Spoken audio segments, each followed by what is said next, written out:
Hello guys, welcome to study of education में आप सभी का स्वागत है। मेरे यूट्यूब चैनल में न्यू तो प्लीज़ चैनल को सब्सक्राइब करें और बेल आइकन को प्रेस करें ताकि नोटिफिकेशन सबसे पहले आप तक पहुंचे। तो आप सभी का एग्जाम चल रहा है तो आप सभी को पता होंगे कल 11th और 12th वाले का हिस्ट्री का एग्जाम है। तो आप लोग वीडियो को अंत तक देखें और सेम टू सेम यही क्वेश्चन आने वाले हैं।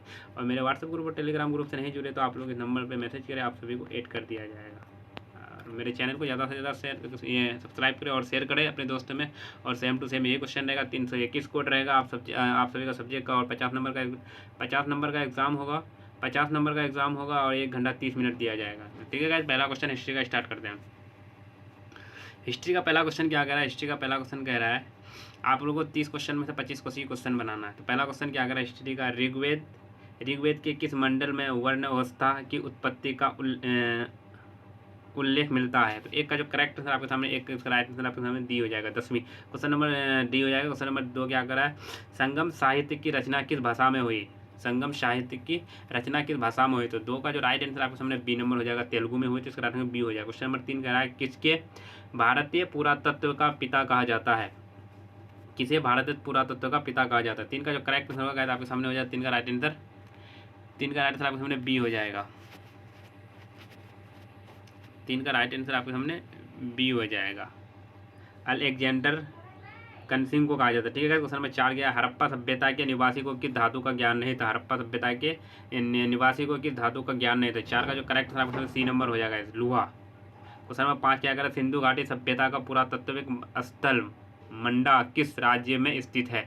तो 5 का जो करेक्ट आंसर आपके सामने, 5 का राइट आंसर आपके सामने ए हो जाएगा। उत्तर प्रदेश में इसका राइट आंसर ए हो जाएगा, उत्तर प्रदेश। क्वेश्चन नंबर 6 क्या कह रहा है? क्वेश्चन नंबर 6 कह रहा है मोहनजोदड़ो किस नदी के किनारे स्थित है? मोहनजोदड़ो किस नदी के किनारे स्थित है? तो 6 का जो करेक्ट आंसर आपके सामने, 6 का राइट आंसर आपके सामने बी नंबर हो जाएगा, सिंधु नदी के किनारे स्थित है। क्वेश्चन नंबर 7 देते हैं। क्वेश्चन नंबर 7 क्या कर रहा है? क्वेश्चन नंबर 7 कर रहा है हड़प्पा सभ्यता में नर्तकी की मूर्ति कहाँ से मिली? हड़प्पा सभ्यता में नर्तकी की मूर्ति कहाँ से मिली? 7 का जो करेक्ट आंसर आपके सामने बी नंबर हो जाएगा, मोहनजोदड़ो से मिली थी। क्वेश्चन नंबर 8 क्या कह रहा है? गोदीवारा के प्रमाण कहाँ से मिले? गोदीवारा के प्रमाण कहाँ से मिले? तो 8 का जो करेक्ट आंसर आपके सामने बी नंबर हो जाएगा, लोथल से मिले थे, इसका राइट बी हो जाएगा। क्वेश्चन नंबर 9 क्या कह रहा है? हड़प्पा सभ्यता किस युग की सभ्यता है? तो आप सभी को पता होंगे हड़प्पा सभ्यता किस युग की सभ्यता है। तो 9 का जो करेक्ट आंसर बी नंबर हो जाएगा, कांस्य युग की सभ्यता है। क्वेश्चन नंबर 10 क्या कर रहा है? क्वेश्चन नंबर 10 कह रहा है सुमेरी अभिलेखों में से किस देश की नाविकों का देश कहा गया है? तो 10 का जो करेक्ट आंसर आपने 10 का राइट आंसर सामने सी हो जाएगा, मेलुआ को कहा जाता है, सी हो जाएगा। मेरे यूट्यूब चैनल मेरे यूट्यूब चैनल में नहीं तो प्लीज़ चैनल को सब्सक्राइब करें और बेल आइकन को प्रेस करें ताकि नोटिफिकेशन सबसे पहले आप तक पहुंचे। और मेरे व्हाट्सएप ग्रुप और टेलीग्राम ग्रुप से नहीं जुड़े तो आप लोग इस नंबर पर मैसेज करें, आप सभी को ऐड कर दिया जाएगा। क्वेश्चन नंबर 11 क्वेश्चन नंबर 11 कह रहा है महाभारत कितने पूर्व में विभक्त है? पर्वों में विभक्त है। तो 11 का जो करेक्ट आंसर होगा आपके सामने 11 का राइट आंसर हो जाएगा। क्वेश्चन नंबर 11 महाभारत कितने पूर्वों में विभक्त है? तो 11 का जो करेक्ट आंसर आपके सामने 11 का राइट आंसर आपके सामने डी नंबर 18 में विभक्त है। क्वेश्चन नंबर 12 क्या कह रहा है? महाभारत की रचना किस भाषा में की गई है? महाभारत की रचना किस भाषा में की गई? तो 12 का जो करेक्ट आंसर आपके सामने डी नंबर हो जाएगा, संस्कृत में की गई थी। क्वेश्चन नंबर 13 क्या करें? परिवार के मुखिया को क्या कहा जाता है? परिवार के मुखिया को क्या कहा जाता है? इसका राइट आंसर जो होगा 13 का करेक्ट आंसर आपके सामने बी नंबर हो जाएगा, कुलप कहा जाता है, कुल्प कहा जाता है, सॉरी गाइस, कुल्प कहा जाता है। ठीक है गाइस, क्वेश्चन नंबर 13 क्या है? क्वेश्चन नंबर 13 कह रहा है, क्वेश्चन नंबर 13 क्या कह रहा है? परिवार के मुखिया को क्या कहा जाता है? राइट बी नंबर हो जाएगा। क्वेश्चन नंबर 14 क्या कह रहा है? महाजन पदों का उदय कब हुआ? महाजन पदों का उदय कब हुआ? तो इसका राइट आंसर आपके सामने डी हो जाएगा, 6वीं शताब्दी, मतलब 600 ईस्वी से 300 ईस्वी पूर्व की गई थी। ठीक है गाइस, क्वेश्चन नंबर 15 क्या कह रहा है? क्वेश्चन नंबर 15 क्या रहा है? क्वेश्चन नंबर 15 कह रहा है कि गणतांत्रिक अवस्था में गणतांत्रिक अवस्था किस महाजन पद में थी? तो 15 का जो करेक्ट आंसर आपके सामने 15 का राइट आंसर आपके सामने डी नंबर हो जाएगा, विजय। ठीक है गाइस, क्वेश्चन नंबर 16 क्या करें? मौर्य वंश का संस्थापक कौन था? मौर्य वंश का संस्थापक कौन था? 16 का जो करेक्ट ऑप्शन 16 का राइट आंसर ये नंबर हो जाएगा, चंद्रगुप्त मौर्य था। ठीक है गाइस, अगर मेरे यूट्यूब चैनल में न्यू तो प्लीज चैनल को सब्सक्राइब करें और बेल आइकन को प्रेस करें ताकि नोटिफिकेशन सबसे पहले आप तक पहुंचे। क्वेश्चन नंबर 17 क्या करें? क्वेश्चन नंबर 17 का है मेगस्थनीज ने मौर्य काल में किस नगर की प्रशासन का वर्णन किया? तो 17 का जो करेक्ट होगा ऑप्शन 17 का राइट आंसर आपके सामने सी नंबर हो जाएगा, पाटलिपुत्र का किया था। क्वेश्चन नंबर 18 क्या करें? मौर्य काल में आय का मुख्य स्रोत क्या था? मौर्य काल में आय का मुख्य स्रोत क्या था? तो 18 का जो करेक्ट होगा आपके सामने राइट ए नंबर हो जाएगा, भूमि कर का किया था, इसका राइट ए हो जाएगा। क्वेश्चन नंबर 19 क्या कह रहा है? क्वेश्चन नंबर 19 कह रहा है हाथी गुफा अभिलेख कहाँ से प्राप्त हुए? हाथी गुफा सॉरी हाँ, हाथी गुफा अभिलेख कहाँ से प्राप्त हुआ? तो 19 का जो राइट आंसर होगा गाइस आपके सामने 19 का राइट आंसर, तो आप लोग को बता दीजिएगा, यहाँ पे आंसर नहीं है इसका, ठीक है। क्वेश्चन नंबर 20 क्या कह रहा है? भारत में गांधार कला का विकास किसके प्रभाव से हुआ? तो उन 20 का जो करेक्ट आंसर होगा आपके सामने 20 का राइट आंसर डी हो जाएगा, इनमें से कोई नहीं। अगर मेरे यूट्यूब चैनल में नहीं तो प्लीज़ चैनल को सब्सक्राइब करें और बेल आइकन को प्रेस करें ताकि नोटिफिकेशन सबसे पहले आप तक पहुंचे। क्वेश्चन नंबर 21 क्या कर रहा है? मिर्च कटिक की रचना किसने की? मिर्च कटिक की रचना किसने की? तो 21 का जो करेक्ट होगा आपने किसका राइट आंसर अपने बी नंबर हो जाएगा शूद्र। क्वेश्चन नंबर 22 क्या कर रहा है? एरन अभिलेख कहाँ पाए गए थे? एरन अभिलेख कहाँ पाए गए थे? 22 का जो होगा करेक्ट आंसर हो जाएगा आपके सामने डी नंबर हो जाएगा, इसका राइट आंसर डी हो जाएगा, मध्य प्रदेश पाएगा, इसका राइट आंसर डी हो जाएगा, मध्य प्रदेश, ठीक है। क्वेश्चन नंबर 23 क्या? क्वेश्चन नंबर 23 कह रहा है आयुर्वेद का जनक किसे माना जाता है?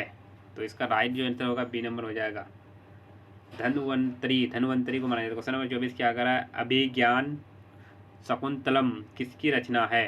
तो 24 का जो करेक्ट आंसर होगा आपके सामने 24 का राइट आंसर आपके सामने सी नंबर, इसका राइट आंसर जो होगा सी नंबर हो जाएगा, सी नंबर हो जाएगा कालिदास का। क्वेश्चन नंबर 25 क्या कर रहा है? गुप्त काल का चर मुक्तकरण किस शासक का काल था? तो 25 का जो करेक्ट आंसर होगा आपके सामने 25 का राइट आंसर आपके सामने सी नंबर हो जाएगा, समुद्रगुप्त, इसका राइट आंसर सी हो जाएगा, समुद्रगुप्त। क्वेश्चन नंबर 26 क्या कर रहा है? क्वेश्चन नंबर 26 कह रहा है कि नालंदा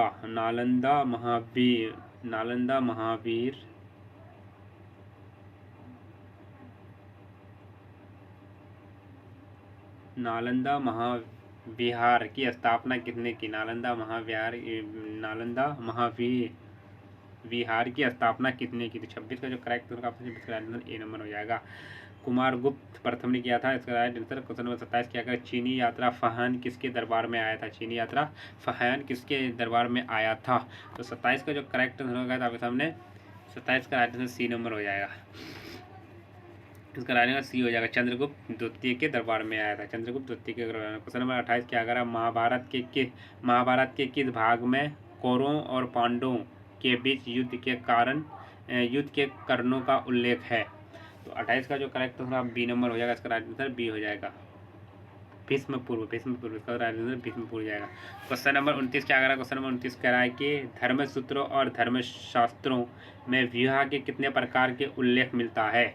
तो 29 का जो करेक्ट होगा 29 का राइट आंसर आपके सामने सी 8 मिलता है। क्वेश्चन नंबर 30 क्या कह रहा है? माता के नाम से पुत्रों के नामकरण की प्रक्रिया किस काल से अधिक प्रचलित हुई? तो 30 का जो करेक्ट होगा 30 का राइट आंसर बी नंबर हो जाएगा, मौर्य काल से हुई, इसका राइट आंसर बी हो जाएगा। मेरे चैनल में अगर न्यू तो प्लीज़ चैनल को सब्सक्राइब करें और बेल आइकन को प्रेस करें ताकि नोटिफिकेशन सबसे पहले आप तक पहुँचे। तो आप लोगों को सब्जेक्टिव भी बता दें, सब्जेक्टिव क्या क्या आने वाले हैं। तो सब्जेक्टिव देखते हैं सब्जेक्टिव क्या कह रहा है। 10 में से 5 ही क्वेश्चन बनाया। 10 में क्या? स्त्री धन से आप क्या समझते हैं? स्त्री धन से क्या समझते हैं? क्वेश्चन नंबर 2 क्या कह रहा है? अनुलोम और प्रतिलोम विवाह में क्या अंतर है? क्वेश्चन नंबर 3 क्या कह रहा है? मोहनजोदड़ो के विशाल स्नानघर की 2 विशेषता लिखें, ठीक है गाइस। क्वेश्चन नंबर 4 का हड़प्पा सभ्यता की विस्तार बताएं। क्वेश्चन नंबर 5 क्या कह रहा है? महाजन पद से आप क्या समझते हैं? क्वेश्चन नंबर 6 क्या कह रहा है? बहरी और खरोठी लिपि में क्या अंतर है? ठीक है गाइस, तो आप सभी को बताना है, लिखना है।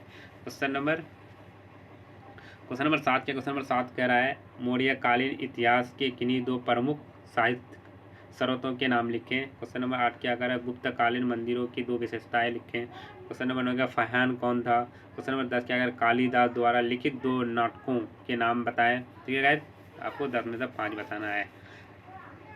और मेरे चैनल को अभी तक सब्सक्राइब नहीं है तो प्लीज़ चैनल को सब्सक्राइब करें और बेल आइकन को प्रेस करें ताकि नोटिफिकेशन सबसे पहले आप तक पहुंचे। और मेरे व्हाट्सएप ग्रुप और टेलीग्राम ग्रुप से नहीं जुड़े तो आप लोग इस नंबर पर मैसेज करें, आप सभी को ऐड कर दिया जाएगा। और यहाँ देखते हैं गाइस दीर्घ उत्तरीय प्रश्न देखते हैं। इसमें से 5 क्वेश्चन रहेगा तो इसमें से आपको 3 क्वेश्चन बनाना है। तो 11वां क्वेश्चन देखते हैं। 11वां क्वेश्चन क्या है? वर्ण अवस्था एवं जाति अवस्था की उत्पत्ति पर प्रकाश डाले। क्वेश्चन नंबर 12 क्या है? महाभारत प्राचीन काल के सामाजिक मूल्यों का अध्ययन किनके लिए एक अच्छा स्रोत कैसे है। क्वेश्चन नंबर 13 आर्यभट्ट के विज्ञान के क्षेत्र में क्या योगदान दिया। क्वेश्चन नंबर 14 क्या करा है, गंगाधर कला की मुख्य विशेषताओं का वर्णन करें। क्वेश्चन नंबर 15 क्या करा, क्वेश्चन नंबर 15 कह रहा है हड़प्पा सभ्यता हमें विज्ञान और प्रौद्योगिकी विकास की चर्चा करें। तो गाइस मेरे व्हाट्सएप ग्रुप और टेलीग्राम ग्रुप से नहीं जुड़े तो आप लोग मैसेज करें, आप सभी को ऐड कर दिया जाएगा। मेरे चैनल को ज़्यादा से ज़्यादा सब्सक्राइब करें और दोस्तों को शेयर करें। और 30 तारीख को आप सभी का हिस्ट्री का एग्जाम है, तो अगर किसी को PDF चाहिए तो आप लोग व्हाट्सएप में मैसेज करते हैं, 199 में मिल जाएगा। सेम टू सेम यही क्वेश्चन आने वाले हैं 30 तारीख को। तो मिलते हैं नेक्स्ट वीडियो में, जब तक के लिए बाय बाय।